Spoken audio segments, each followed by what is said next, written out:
Boa noite, pessoal. Boa noite. É um enorme prazer estar aqui hoje, podendo abrir mais um Fórum em Roda.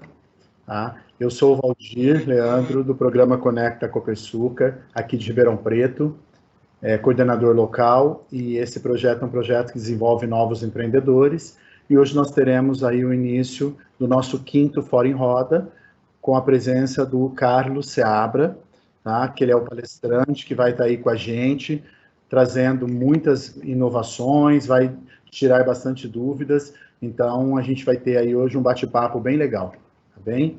Obrigado pela presença de todos e vamos dar início à nossa palestra. Oi, pessoal, boa noite. É um prazer estar com vocês nesse momento desafiador, onde a nossa sociedade se encontra, para falar de um tema tão importante. Eu sou o líder do programa Conecta. Eu quero agradecer aqui o Instituto Crescer, que é idealizador deste evento e do programa, e a Copersucar.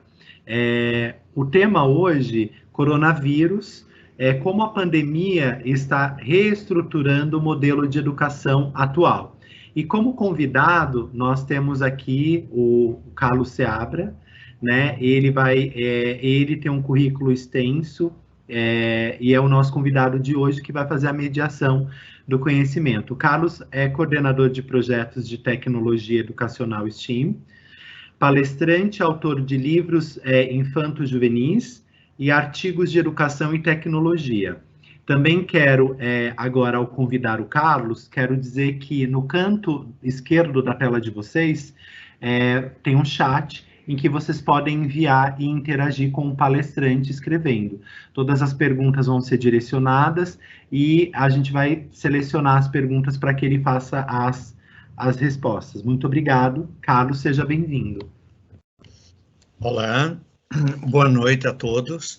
É um prazer estar aqui nesse 5º Fórum em Roda de Ribeirão Preto, um Fórum em Roda por força das circunstâncias totalmente online, né? O evento costuma ser presencial. Então, nós já estamos na temática do assunto que a gente vai discutir, que é esse isolamento social em que todos nós estamos. Eu vou, inclusive, começar aqui já alguns desafios que a gente tem em tempos de emergência e isolamento social, que é para que serve esse isolamento social? Bom, ele é, em primeiro lugar, para evitar o colapso do sistema. E ele não está protegendo 100% a população.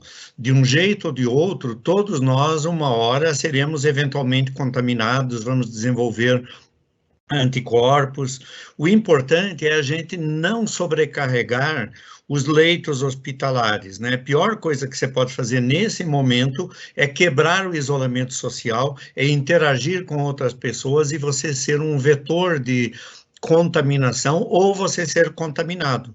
O pior lugar para qualquer pessoa estar agora é numa cama de hospital, porque em mais alguns dias vão começar a faltar essas camas. Isso é uma coisa que a gente tem que ter consciência, e essa consciência, ela direciona todo o enfoque e abordagem que a gente vai dar para a educação à distância, que é uma educação à distância em tempos de emergência. Bom, o acesso à internet e a falta de cultura digital são um problema. Muita gente sempre tem levantado isso, já faz tempo, e hoje em dia as pessoas levantam mais ainda. Puxa, mas como é que faz quem não tem acesso à internet? Realmente é um problema. No mundo atual, se você não tiver acesso à internet, você está fora de boa parte do que se passa no planeta. Porque cada vez mais a gente vive em duas esferas da nossa dimensão de existência.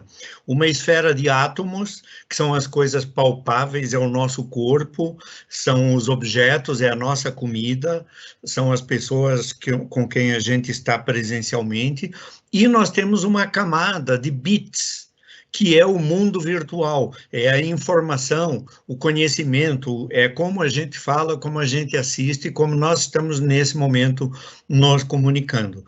Alguém que esteja privado do acesso à internet, ele está realmente privado de uma coisa importantíssima nesse momento. Mas nós precisamos também ter clareza que, hoje em dia, e falando em termos de educação, qual é o aluno que não tem um celular? Qual é o aluno que não usa o WhatsApp, que não usa o Instagram, que não usa o Facebook? É uma minoria. Nós temos que nos preocupar com essa minoria. Mas o que a gente precisa se preocupar mais é com esse pessoal que tem uma ferramenta para se comunicar e que não está, de repente, fazendo isso com o objetivo educacional. Me preocupa mais a falta de cultura digital.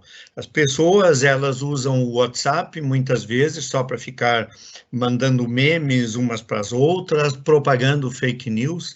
Alguém já levantou um estudo científico que mostra que uma verdade, ela é 7 vezes menos multiplicada na internet do que uma mentira.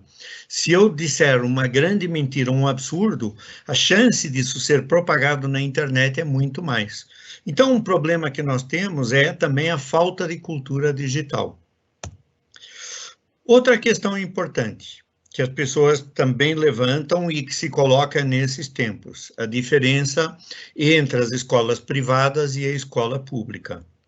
As escolas privadas, na sua maioria, e quando a gente fala de escolas privadas, a gente está sempre pensando naquelas que estão no topo da escala evolutiva do mundo escolar, aquelas que têm mensalidades caras, que os pais acompanham os seus filhos, que têm uma qualidade muito boa, mas a imensa maioria das pequenas escolas privadas, elas estão na mesma situação que boa parte das escolas públicas, né? As escolas públicas têm uma importante, uma fundamental importância na construção de uma sociedade. A escola pública é aquela que nós deveríamos fortalecer muito mais se a gente quer uma nação mais justa, mais igual para todos, não?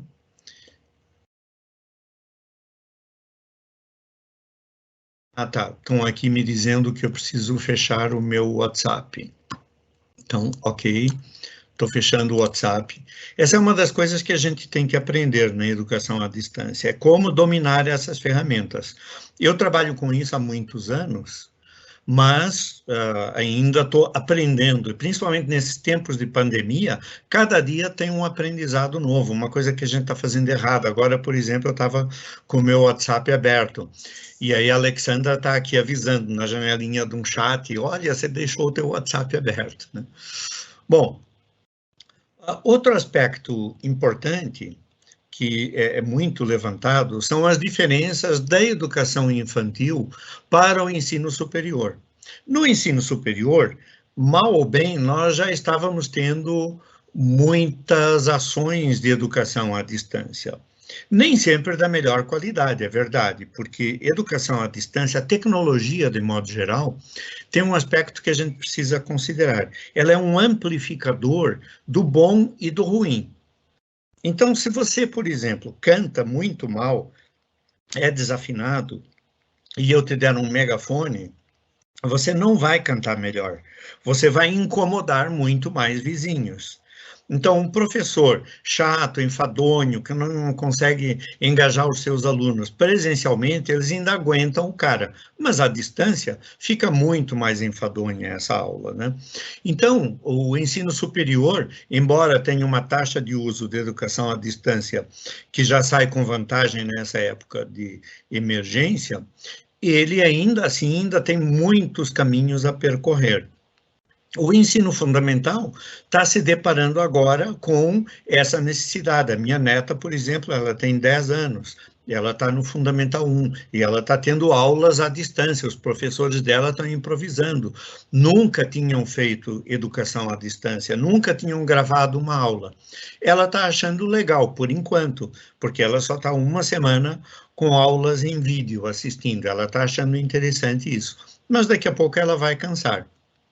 Agora, educação infantil é um pouco mais complicado e você precisa engajar também a família. Não dá para fazer do mesmo jeito que você vai fazer para o Fundamental 1, não dá para fazer do mesmo jeito que você vai trabalhar com o Fundamental 2, muito menos o ensino médio. Então, cada etapa da educação, ela exige uma estratégia diferenciada. Não dá para a gente ter uma receita que sirva para tudo. A adoção da educação à distância antes, durante e após a pandemia. Bom, antes, tinha algumas pessoas já usando, fazendo experiências, porém, muita gente ainda tinha críticas. A educação à distância não é o mesmo que a presencial. Claro que não é. As coisas à distância não são as mesmas que as presenciais. Eu estava conversando com a minha prima, que mora em Portugal, ontem, e a gente conversa à distância, porque ela está lá e eu estou aqui. Agora, eu converso com a minha mulher, nós estamos na mesma casa, os dois trancados na mesma casa. Aliás, a gente está se aguentando bem. Eu tenho certeza que eu fiz uma boa opção ao ter me casado com ela, porque não, nada como uma pandemia para colocar teu casamento à prova, né? Então, é diferente o presencial e a distância.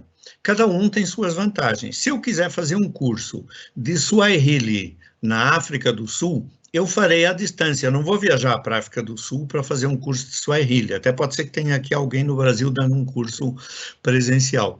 Então, antes nós já tínhamos essa questão e muitas resistências no meio educacional. Eu já tive alguns debates com vários professores, meus amigos, que são da USP, da Unicamp, etc. E na área de educação as pessoas têm uma certa resistência à questão da educação à distância, dizendo, sempre comparando com o presencial. O presencial é muito melhor, não tenho dúvida que nós precisamos trabalhar esses dois lados, o lado dos átomos e o lado dos bits. E a emergência nos traz uma realidade. Se não for à distância, que educação a gente pode ter? Então, antes da pandemia, nós tínhamos uma discussão se valia a pena usar EAD ou não. Agora, durante, não tem nenhuma sombra de dúvida. A única forma de a gente ter educação, de a gente se comunicar com os nossos amigos, essa minha neta, ela fez aniversário há 2 semanas atrás. Nós fizemos o aniversário dela através de uma videoconferência, cada familiar na sua casa, os amiguinhos dela nas suas, porque esse momento da emergência faz com que nós tenhamos que avançar e nos apropriar dessas tecnologias de comunicação de um jeito que até hoje nós não tínhamos sido obrigados. E após a pandemia, na reconstrução do mundo, porque parece que a gente está jogando War, vocês devem conhecer aquele jogo, War, cheio de pecinhas, países e tal. Imagina que a gente está numa daquelas partidas intermináveis de War, já com centenas de pecinhas de plástico em cima, e alguém dá um pontapé no tabuleiro, as peças se espalham pela sala toda, e aí a gente bunda para o ar, no chão, tem que ficar recolhendo as peças e colocando de volta no tabuleiro. O jogo não voltará a ser o mesmo. A gente não vai saber colocar o jogo como estava. E, de certa forma, essa pandemia foi um chute no tabuleiro do planeta. Nós estamos agora tendo que recolher essas pecinhas todas e inventar regras novas de um novo tipo de jogo. Esse é o desafio do momento. E após a pandemia, eu tenho certeza que o mundo não voltará a ser igual. Isso com certeza. Nós vamos ter uma série de desafios novos, desde a crise econômica que vai surgir, até novas incorporações da tecnologia. A humanidade estará mais preparada do que nunca para se comunicar por vídeo, etc. Né? Deixa eu só ver aqui. Alexandra está aqui me dizendo... Tá, já tem 3 questões. Sim, oi, Carlos. Olá. Então, tem 3, eu estou fazendo aqui a mediação, e aí tem 3 questões aqui bem pertinentes já aos seus comentários, né, que foram bem interessantes. A Ana, ela está dizendo o seguinte: A adequação à educação à distância para as escolas públicas de periferia, como que isso seria? E se o aluno, na sua opinião, consegue acompanhar as atividades na mesma proporção? Não será que aconteceria um déficit de aprendizado? E aí, na mesma pergunta, né, tem um outro comentário aqui, o Ricardo, ele está falando que o filho estuda em escola pública e que eles até têm uma condição razoável, mas que muitos colegas da sala não, e que ele fica preocupado com isso. E aí, já a próxima pergunta, que também tem a ver com as questões de ensino, aprendizagem através, né, online, a Amélia está perguntando que ela gostaria muito de dicas de ferramentas que permitam inovar nas aulas. Eu acredito que ela seja professora, visto que muitos alunos acham um processo de ensino à distância muito exaustivo. Tá? Obrigado. Com certeza. Bom, só respondendo rapidamente essa última, é aquilo que eu estava dizendo, a tecnologia é um amplificador do bom e do ruim. Se você tem uma aula chata e enfadonha e cheia de conteúdos que não fazem muito sentido, à distância isso só vai piorar. Mas, na tela seguinte, eu vou abordar e vou responder melhor as questões que você coloca nisso. Com relação à outra pergunta da Ana, não é? Também me preocupa, mas eu estou menos preocupado. O que fazer com esses alunos que têm carências e que não vão aprender? Eu estou mais preocupado com aqueles que não vão ter o que comer, né? A educação é super importante, mas você só aprende se você tiver algo no estômago, senão você morre antes de aprender. E nós temos agora esse bônus social, essa enormidade de R$600, que os miseráveis, que só em São Paulo parece que nós temos 9 milhões de pessoas abaixo da linha de pobreza, sendo que somos o estado mais rico da federação, como é que essas pessoas vão abrir um aplicativo para terem direito a uma conta digital desses R$600? Como é que eles vão pagar? Isso me preocupa muito mais. Então, nesse quadro de preocupações, que nós só estamos no início da pandemia, eu não sou pessimista, mas eu sou realista, nós estamos no início da pandemia, o pior ainda está por vir, e nós precisamos nos preparar para ele. Na educação, que é o nosso assunto aqui, também me preocupa muito essas crianças que não têm acesso, famílias inteiras que não têm uma conexão Wi-Fi decente, que estão habituados a usar o Wi-Fi no boteco da esquina, sendo que agora eles não podem ir para o boteco da esquina, deve ficar todo mundo isolado em casa. Enfim, esse problema é realmente muito sério e eu não tenho nenhuma solução a curto prazo, a não ser a gente tem que ter um olhar de se preocupar com o outro e ver se eu conheço alguém que não está tendo acesso às aulas à distância que o seu filho está tendo, e tem um colega dele que não consegue, o que você pode ajudar nisso? Você pode telefonar para ele, você pode gravar a aula e depois mandar o vídeo pelo WhatsApp, ele consegue receber o WhatsApp. São soluções que a gente vai ter que improvisar. Se a gente tivesse um governo digno desse nome, que se preocupasse com isso, mas no meio de uma pandemia é pedir muito, embora a gente está numa situação bastante desprivilegiada com relação a isso. Bom, voltando aqui às questões que eu estava levantando, e já já a gente vai para... Eu vou falar sobre algumas metodologias, né? Como ficará a educação presencial? Quais os papéis das famílias, dos alunos e da escola? Nós estamos também num momento que é importante redefinir esses papéis.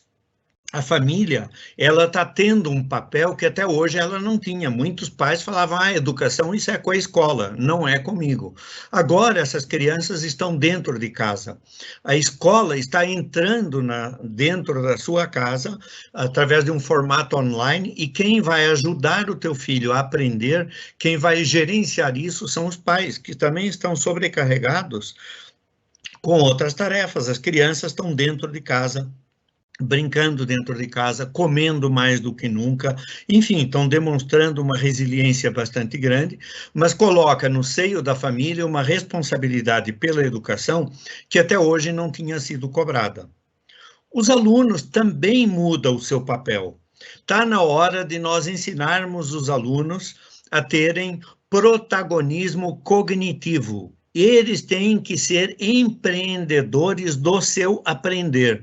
Empreendedorismo não é só você ir montar um pequeno negócio, aprender a ganhar dinheiro fazendo pequenos negócios. É empreender o seu aprender. Ele tem que saber que se ele não prestar atenção naquele vídeo que o professor lhe mandou, se ele não ler aquele texto, se ele não fizer aquela lição de casa, ele estará deixando de aprender. Então, os alunos, eles precisam entender que o seu papel também mudou. Ele não pode mais ser um aluno passivo, que está ali só para receber conteúdos. Ele tem que ser um aluno ativo na construção do seu conhecimento. E a escola também está tendo que se repensar. O papel do coordenador pedagógico, da direção da escola, o papel dos professores, tudo isso está sendo colocado em xeque. Não dá para tudo que a gente arrumar agora de solução, achar que é o ideal e que o nosso caminho futuro será isso. Mas a partir dessa experiência, todos nós, a sociedade como um todo, as famílias, os alunos, os professores, até mesmo alguns dos nossos governantes poderão ficar com um conjunto, um arcabouço de preocupações e de soluções que deram certo, coisas que deram errado. O errar é aprender, nós vamos errar muito, né? Enfim. Outra questão é como ficará a educação presencial no pós-guerra. Eu estou chamando de pós-guerra porque o mundo evoluiu muito depois da Primeira Guerra Mundial. Depois da Segunda Guerra Mundial, nós temos um avanço na indústria, na ciência, e agora nós estamos vivendo a Terceira Guerra Mundial. Essa Terceira Guerra Mundial é contra um vírus, mas ela é uma Terceira Guerra Mundial, e depois dessa guerra nós precisaremos de algum tipo de plano Marshall ou alguma coisa similar para reconstruir a sociedade.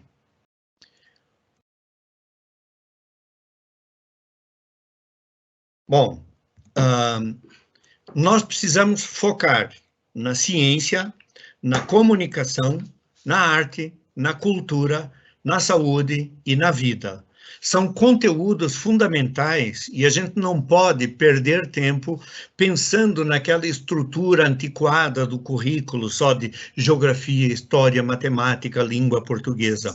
Nós temos habilidades socioemocionais, nós temos esse mundo que está aí, e ao tratar dessas temáticas, que elas estão hoje em dia evidentes, a gente conseguirá ter metodologias educacionais que tornem significativo uma série de conteúdos que hoje, às vezes, não fazem muito sentido para as crianças.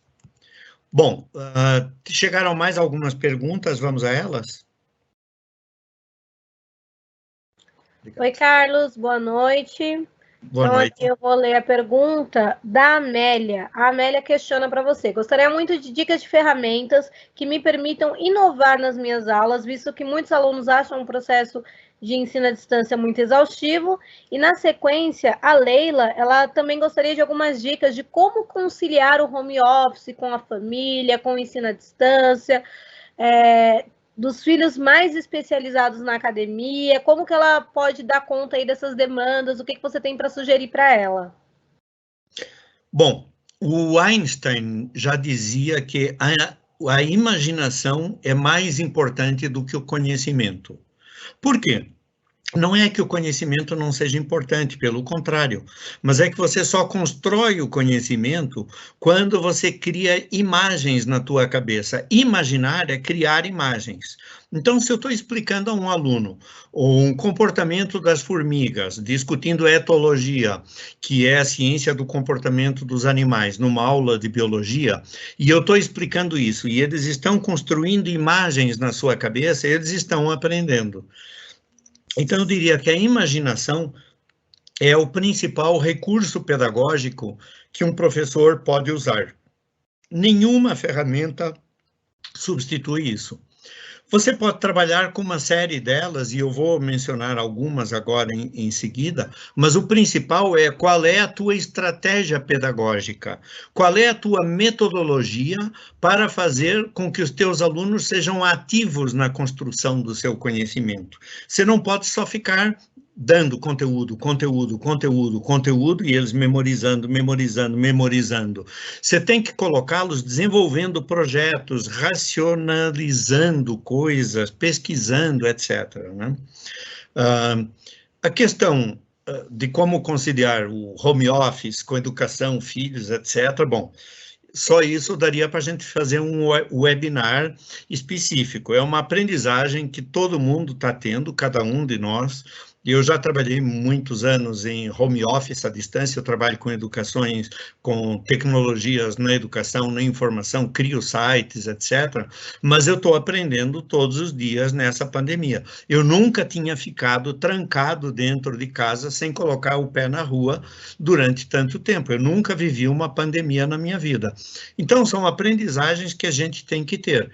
Teria uma série de dicas que eu poderia dar de home office, mas eu acho que iria afastar um pouco do objetivo e nós temos ainda alguns conteúdos que eu gostaria de abordar e vou entrar neles. Bom, o foco deve ser na curiosidade, no amor, no refletir e no fazer. Eu acho que esses 4 princípios são o que direciona uma aprendizagem significativa. Se você não tiver curiosidade, você não vai aprender. Se você não tiver amor, e amor não é só amor pelos outros, que é uma coisa super importante, e a gente está vendo que esse mundo, todos os valores do fetiche da mercadoria, da economia, tudo isso está indo pelo ralo abaixo, mas o amor é o que está sobrando. O refletir em cima disso, o raciocinar e o fazer, porque nada disso faz sentido se você não fizer. Bom, algumas possibilidades em educação à distância. E aqui eu não vou falar de ferramentas específicas, né? Mas sim de algumas competências que dá para desenvolver. Então, aulas de duração mais curta, em vídeos. Então, um professor que geralmente dá uma aula de 50 minutos, agora tem que usar uma ferramenta como o Teams, como a gente aqui está usando, ou como o Zoom, que muita gente usa, ou mesmo o WhatsApp, o Jitsi, tem inúmeras ferramentas, Google Hangouts, né? Mas não é a ferramenta que vai resolver o problema, não é o YouTube que vai dar aula no teu lugar. É você, professor, com a tua capacidade de comunicação, de despertar o interesse do teu aluno. E isso precisa diminuir o tamanho das aulas. É melhor dar uma aula interessante em 10, 15 minutos no máximo e provocar que esse aluno que está na casa dele, que já sabe usar o Google, vá pesquisar mais coisas. Você tem que dar tarefas para ele fazer. Não adianta você ficar dando muito conteúdo sem parar. Então, uma primeira coisa é aulas de duração mais curta em vídeos online. Ok. Outra, dar tarefas de pesquisa na web para os alunos. Isso sempre foi um problema, que vários professores vinham se queixar comigo.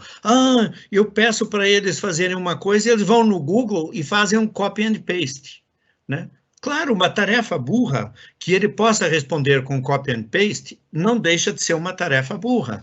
No tempo que eu era criança, eu pegava a Barça e copiava uma coisa com caneta esferográfica. Hoje em dia, eles pegam o mouse e copiam do Google. Então, eu tenho que dar tarefas significativas. Por exemplo, se eu quiser saber, diga como é a vida de uma abelha, quanto tempo ela vive, o que ela come, o que ela produz, mas escreva como se você fosse a abelha. Ao colocar a tarefa dessa forma, a criança vai ter que fazer uma redação própria. Ela não vai encontrar uma abelha na internet que escreveu o que ela faz.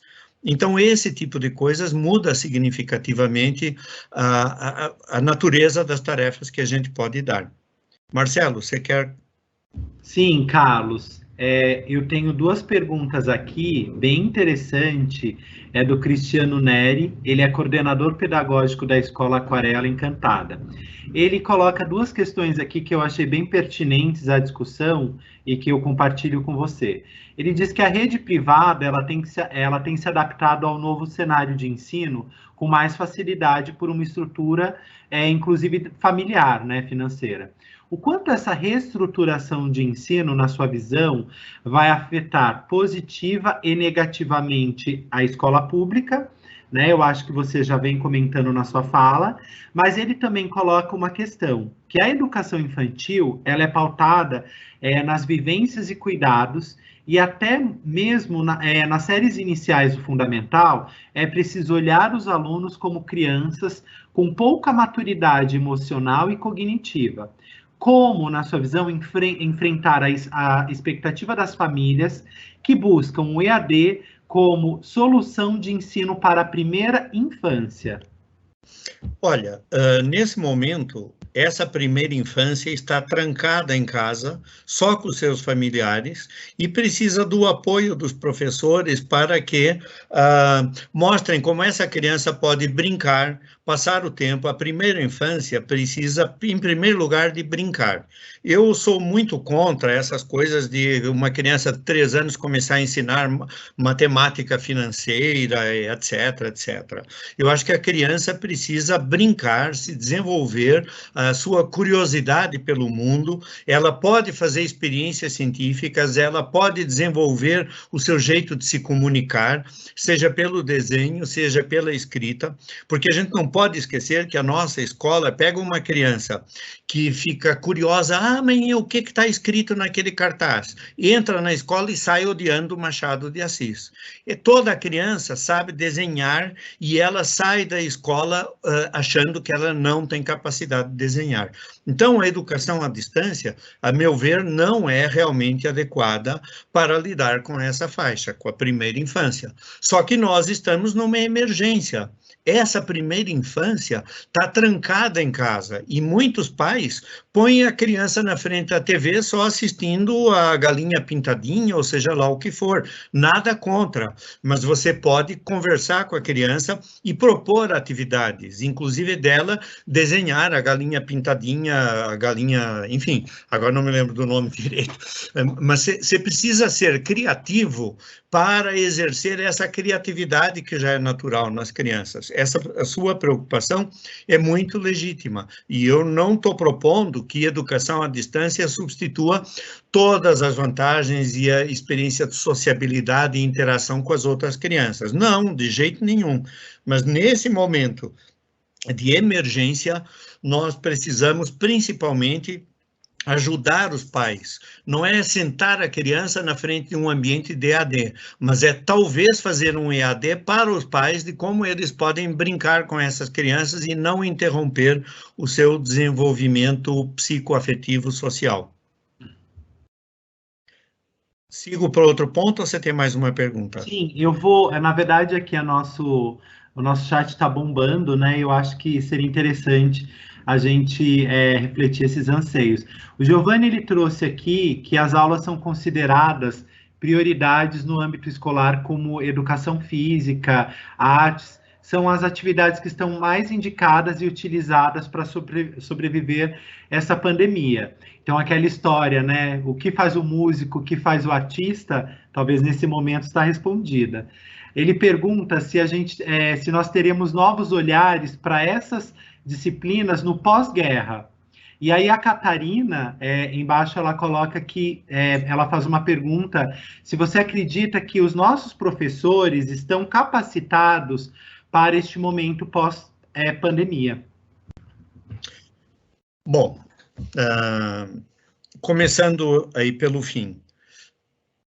Os professores, obviamente, não estão capacitados. Os governantes não estão capacitados. Nós não estamos capacitados, porque ninguém está capacitado. Mas nós teremos que nos capacitar. O que a gente tem é isso, tem a pandemia, nós precisamos trabalhar mais com a ciência, com a saúde. São setores que vinham sofrendo cortes de investimento em vários países, notadamente no nosso, com a ciência sendo relegada a um segundo plano, bolsas de estudo sendo cortadas. Nós precisamos investir mais do que nunca na ciência, porque essa pandemia não será a última, virão outros vírus por aí, né? Nós precisamos investir na saúde, nós precisamos investir na educação, precisamos investir na arte e na cultura.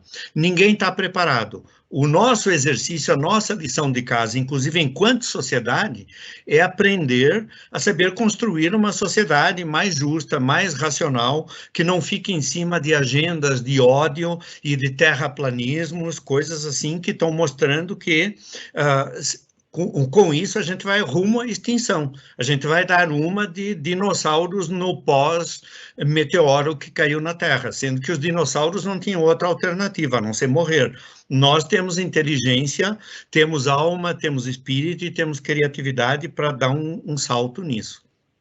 Agora, indo a outra questão, que basicamente levanta essas coisas como educação física, que geralmente era uma aula que aqueles meninos e moças que gostam de jogar vôlei, futebol, faziam, mas os outros logo encontram um pretexto de não fazer, né? A gente está vendo como é importante, trancados dentro das casas, está cheio de pequenos tutoriais de educação física. Arte, cultura é essencial, inclusive para entender e trabalhar as outras matérias.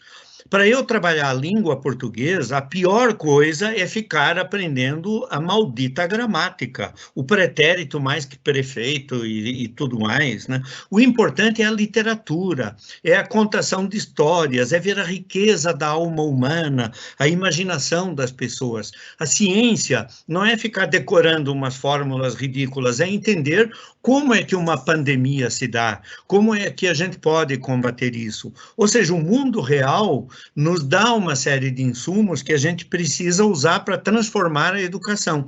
A nossa próxima grande etapa é aproveitar as lições que a gente vai ter dessa pandemia para dar um salto de qualidade na educação. Eu vou voltar aqui, a gente já faz mais perguntas, mas eu vou voltar a mais dois tipos de coisa. Então, primeiro, fazer tarefas de pesquisa na web para os alunos. Eles podem criar e apresentar slides, tem inúmeras plataformas e softwares que fazem isso.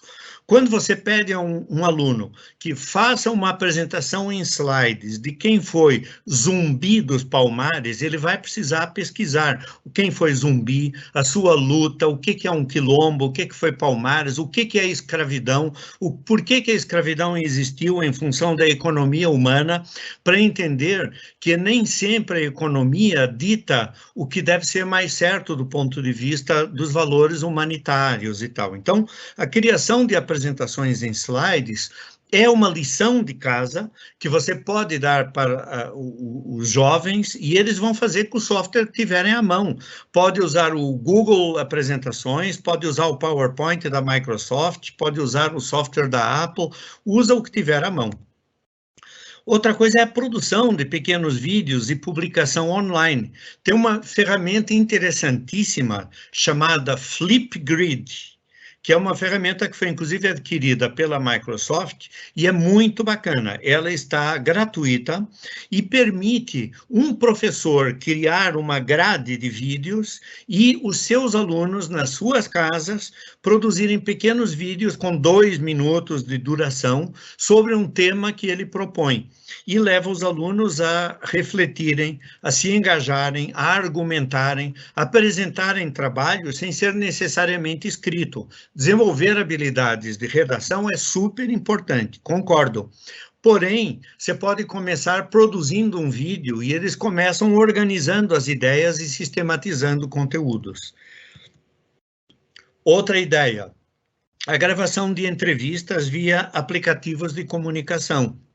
Você pode pedir para as crianças entrevistarem o seu avô, a sua avó, que eles estão sem ver desde o começo da pandemia, porque eles estão na casa deles e a criança está na casa delas. A gente precisa proteger os velhinhos, como eu estou sem ver os meus netos já faz 2 semanas, mas a gente se comunica por áudio. Então, por que não dar um papel de protagonismo, um papel ativo às crianças, deles fazerem entrevistas usando áudio por WhatsApp e depois postarem e mandar para os professores. Outra ideia, a criação de pequenos jogos, puzzles, quizzes. Não é só, as crianças adoram jogar, então vamos pensar na questão do jogo, colocar as crianças jogando, elas contando umas para as outras como jogam, contando para o professor o que estão jogando e que perguntas vêm desse jogo que elas vivenciaram, mas também elas bolarem pequenas atividades lúdicas. Isso também é uma metodologia ativa e existem inúmeras ferramentas na web que propiciam isso. Marcelo, você quer mais alguma pergunta agora, antes de eu prosseguir? Tenho aqui, Carlos. Posso fazer? Pode. Aqui, a Gleice Ellen, ela é aluna do Conecta Ribeirão Preto. Ela está perguntando o seguinte: Carlos, diante da forma que está sendo conduzida as medidas de prevenção, no seu ponto de vista, teria uma previsão de quando o pico dessa pandemia poderia diminuir, né? E ela também pergunta que ela queria saber, na sua opinião, se nós empreendedores, ela é aluna do curso de empreendedorismo, no caso do coronavírus, onde tudo parou, parou para o contato físico, você acredita que é possível passar por este período sem ninguém ser atingido? Respondendo à tua última afirmação, todo mundo será atingido. Não vai ter uma única pessoa no planeta que não seja atingida. Então, todos nós já estamos sendo atingidos e o pico está subindo. A coisa vai piorar muito e vai ter ondas. Eu, no início desse webinário, me referi que o importante dessas medidas de isolamento social, e isso o mundo inteiro está demonstrando, a Itália e a Espanha não tiveram essa política de isolamento social, e olha os números absurdos que eles estão tendo. A China, onde foi detectado o primeiro grande foco da pandemia, soube tomar políticas de isolamento completo e absoluto, e estão agora colhendo resultados positivos. Então, nós precisamos ficar confinados nesse isolamento para diminuir a taxa de crescimento, que ela vai subir de qualquer jeito. A gente precisa diminuir o impacto disso em cima do sistema de saúde e dar tempo à humanidade, aos cientistas de pesquisarem vacina, dar tempo ao próprio mecanismo biológico do ser humano de criar combate natural das nossas defesas naturais, ou seja, a gente ganhar imunização contra esse vírus. Nem todo mundo, isso vai depender de pessoa para pessoa. Agora, não dá para fazer um chute, eu não sou futurólogo, de quanto tempo isso vai durar. Eu sou uma pessoa bem informada, eu acompanho estudos científicos que mostram que o crescimento da pandemia vai ser grande, vai ser expressivo, e depois vai haver uma baixa. E possivelmente o que as pessoas estão trabalhando é com ondas sucessivas, de impacto menor. Então, na medida em que a gente saiba avançar com o progresso científico de combate a esse coronavírus, isolando socialmente e a gente diminuindo a pressão sobre o sistema de saúde, o nosso SUS e mesmo os hospitais particulares, isso será fundamental. Como é que um empreendedor vai sobreviver? O único conselho que eu daria é o seguinte: o mundo nunca mais será o mesmo. Vai mudar o tipo de economia que a gente tem. Nós estávamos num ritmo de um crescimento muito grande, de um fetiche da mercadoria. Não importava mais a mercadoria, mas sim o valor dela na Bolsa de Valores. Não é à toa que os bancos é o setor que mais dinheiro fatura, mais do que a indústria, que produz coisas reais. O setor de serviços vai ser muito afetado. Então, a gente precisa se reinventar. Eu não tenho soluções prontas, eu mesmo preciso pensar como é que eu vou sobreviver depois da pandemia, que tipo de prestação de serviços eu vou fazer, como é que todos nós temos que nos reinventar. Mas o melhor investimento é em aprendizagem. É você se apropriar dessas ferramentas digitais, como essa que nós estamos usando, pensar como é que você pode usar isso para o seu trabalho e refletir, estudar e aprender. É a única coisa que eu posso sugerir. Sim. Carlos, eu aqui tenho uma pergunta, né, particular. Você acredita que as relações humanas elas também serão modificadas no sentido, a gente sabe que as profissões com certeza, né, mas eu digo as relações, né, entre as comunidades, você acredita que isso venha a ser modificado de alguma forma? Olha, eu tenho esperança que sim. A esperança dizem que é a última que morre, né? E alguém já disse também que a única coisa que importa é a utopia. É você pensar no mundo ideal, o mundo que você deseja. O mundo que eu desejo é um mundo de paz, sem armas e guerras. É um mundo de amor e não de ódios e de perseguições. É um mundo onde as pessoas se entendam umas às outras, se compreendam. Um mundo onde a gente não tenha miseráveis que mal têm o que comer e tem uns nababos que são 8.000 vezes mais ricos do que deveriam ser, ou 8 milhões de vezes mais ricos, e que jamais vão sequer usufruir dessa fortuna toda. É um mínimo de justiça social, que eu espero que dessa pandemia emerja, no mínimo, essa sabedoria humana, né? A gente pode, inclusive, olhar os animais. Você não vê um animal acumulando comida que dá para 8.000 animais comerem e outros morrendo de fome. Mesmo o leão mais líder do seu bando, ele sempre providencia comida para os mais fracos. Ele pensa na matilha, né? Se é que o coletivo de leão é matilha também, né? Agora eu não me lembro qual é o coletivo de leão, né? Mas é isso que eu tenho esperança, que as pessoas emerjam dessa crise dando mais valor ao amor, à amizade. Nós estamos, todos nós, tendo que aprender a namorar à distância, a ser amigos à distância, a fazer negócios à distância, aprender à distância. Na hora que a gente puder voltar a se abraçar e a fazer coisas juntos, será um desperdício se a gente não aproveitar esse momento para construir um mundo melhor. Bom, eu vou continuar, mas outra coisa que eu acho importante são trabalhos manuais. As crianças estão em casa e o mundo não é só digital. É muito importante os professores também darem tarefas manuais. Por exemplo, a Luciana Allan, ela teve nos contando recentemente como foi a visita dela à Finlândia. E ela ficou surpresa, como em todas as escolas da Finlândia tem uma cozinha, tem trabalhos manuais, as crianças aprendem a cozinhar, e eles às vezes têm como lição de casa fazer o jantar para os seus pais, depois os pais mandam uma avaliação para a escola, olha, a comida estava boa, a carne estava... Ele só não lavou direito a panela, porque faz parte disso não só cozinhar, como também aprender a lavar a louça.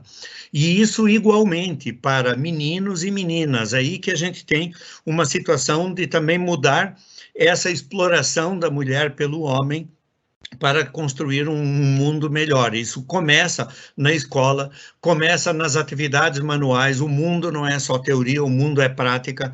Então, você dar tarefas para as crianças fazerem em casa uma coisa com cartão, recortando, para montar, construir uma casinha, desenvolver coisas de desafios de engenharia, de arquitetura, e depois fotografar isso e postar no grupo para o professor ver e os outros colegas comentarem, isso é outra possibilidade muito bacana, que independe de plataforma. Outra coisa é a redação de pequenos contos, poemas, mensagens. Vocês veem como as pessoas escrevem mal. Eu fico horrorizado sempre que eu vejo as pessoas escreverem como elas mal sabem usar uma crase direito, né?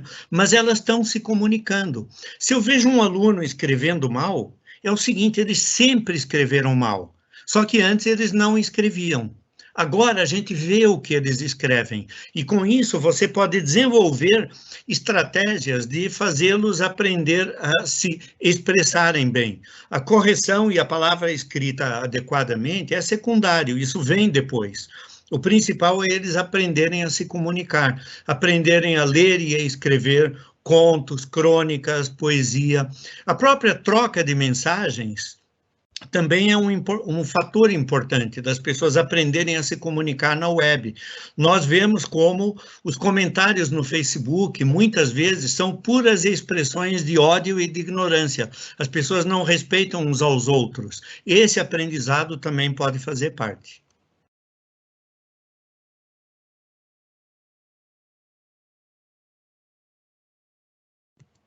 Antes da última pergunta, vamos só então aqui concluir. E, finalmente, o desenvolvimento de microprojetos com a família.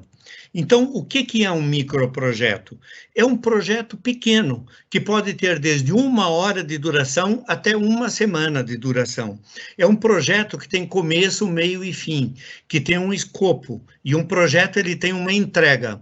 Então, se você desenvolve um projeto para os teus alunos fazerem e te entregarem, essa é a principal ferramenta que você pode usar na educação, seja presencial e mais ainda sendo à distância. Próxima pergunta, estou aberto aqui. Aqui, Carlos, a gente tem 2 novas perguntas aqui. A Jaqueline, ela diz que, primeiramente, ela gostaria de parabenizar o Conecta, a sua palestra.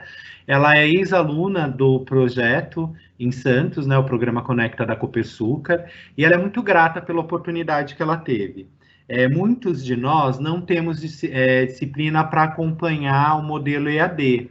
Ela gostaria que você de pedir dicas para desenvolver mais o foco no estudo e que, com tantas barreiras, filho, trabalho doméstico, situação financeira, como lidar com isso, né? E ter esse foco para concentração. E aí o Anderson Oliver, ele está tendo em vista a situação, ele diz que, em vista da situação atual do Brasil, consequentemente do seu povo, ele preocupa muito com a população que está alienada e que existe sim pouco interesse pela leitura e informação. Acredita que isso prejudique um pouco o EAD e a implantação? Com certeza. Isso prejudica o ensino à distância, a educação à distância, isso prejudica a democracia no nosso país, isso prejudica a justiça social, prejudica nós sermos mais felizes e termos uma vida melhor, né? A ignorância prejudica qualquer um, certo? Como fazer face a isso com as demandas do dia a dia? Você ter que cuidar de filho, você ter trabalho, agora trabalho à distância e ainda por cima ter que estudar. O estudo tem que, antes de tudo, ser um motivo de prazer intelectual. Você tem que sentir prazer em estudar, porque estudar sem prazer, o resultado pode até trazer algum benefício, mas sempre será sofrido e menos efetivo do que se você tiver prazer. Então, estude aquilo que faz sentido para você, que você perceba o que vai te trazer de retorno de benefício. E isso é o que a gente tem que fazer com as nossas crianças. Se isso vale para nós mesmos, eu só vou fazer um curso de francês se eu tiver interesse em aprender francês. Se eu não souber para que eu vou aprender francês, eu vou achar isso a coisa mais chata do mundo. Mas se eu começar a ler umas histórias em quadrinhos, la bande dessinée, como dizem em francês, se eu quiser ver filmes falados em francês, se isso me der prazer, eu já tenho 50% do caminho andado para aprender francês. A mesma coisa vale para matemática, para ciências, para qualquer coisa que a gente estude. Então, o meu primeiro conselho é: estude aquilo que você veja relevância, que tenha um significado e que te dê prazer.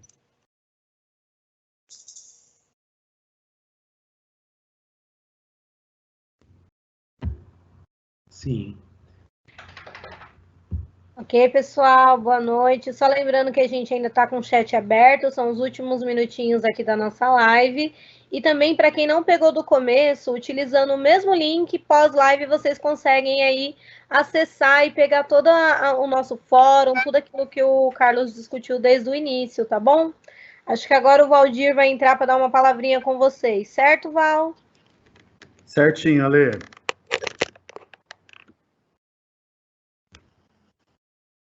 Pessoal, quero muito agradecer a presença de todos. Carlos, o meu muito obrigado. Realmente foi maravilhoso, tá? Eu quero que você venha para dar aula para meus alunos também aqui em Ribeirão, que vai ser muito bom. Obrigado, tá? Pessoal, a todos que estiveram aí conosco, eu quero agradecer imensamente a esse tempo desprendido.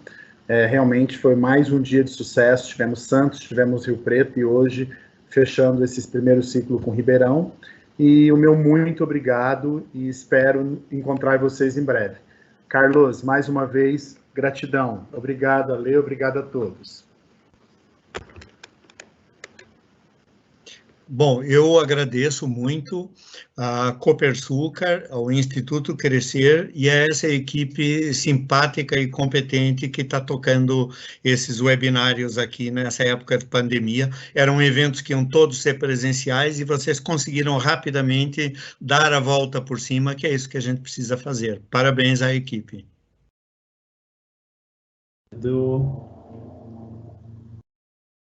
Muito obrigada, Carlos. Muito obrigada a todos que assistiram. Uma boa noite a todos e até o próximo. Ale,